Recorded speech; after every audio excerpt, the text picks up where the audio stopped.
Okay, thanks Larry, Aaron, Royce, Larry, Yvonne, Buck, thanks for those songs.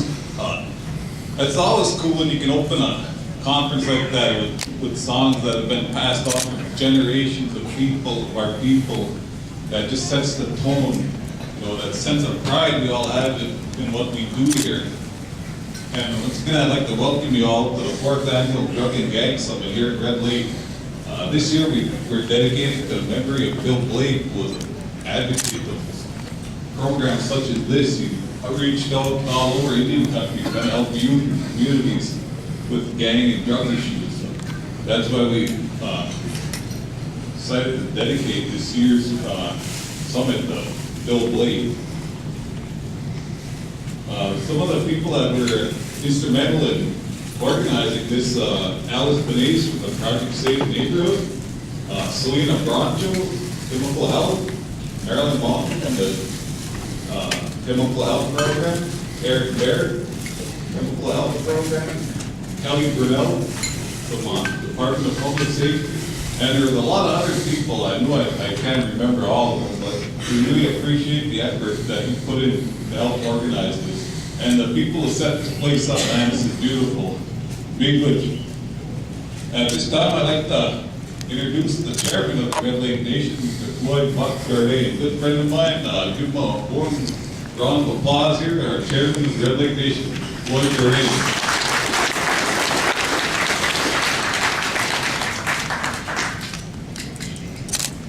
Good morning, everybody. Now for my half-hour speech. I see I have a half hour here, 30 minutes. Is that right? Actually, I'm going to do the welcoming this morning, and I just want to say on behalf of the Red Lake Nation and the Tribal Council, who will be in and out of here today. I see our treasurer, Daryl Seekey, is here. Other council members are coming as well. Say good morning and welcome to our annual Drug Summit and Gang Summit. And also it's good to see the Blake family, Charlotte, Bill, and the girls. This is a special gathering for us. Started, I think this is the fourth annual?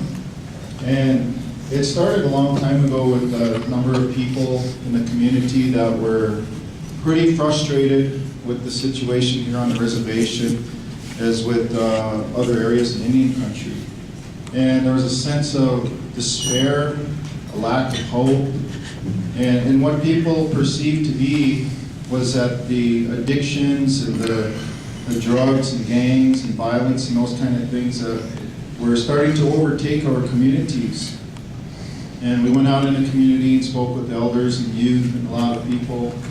And the same thing was we kept hearing over and over again was, how come nobody's doing anything?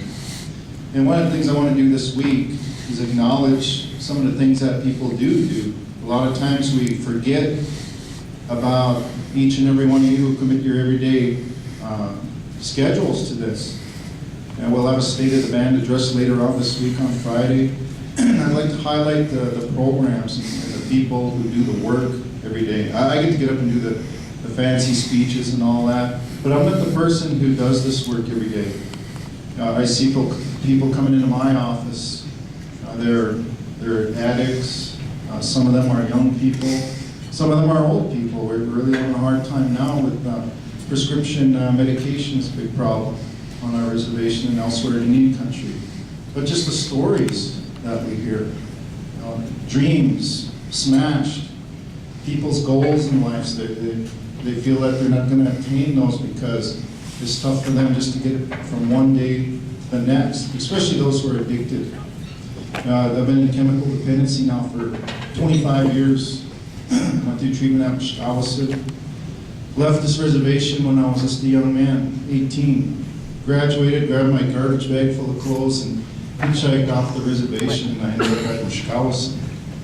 I went to Thunderbird House and 2 years of college at UMD.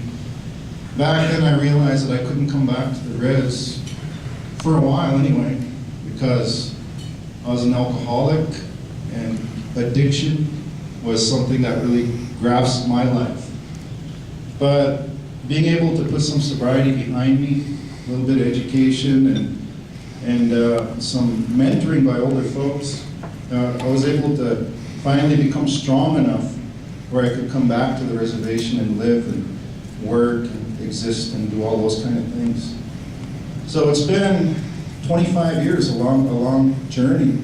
And guys like Tom, I worked with them for many, many years. I've been doing this kind of work, more familiar with treatment and aftercare and all those kind of things. And guys like Bill Blake.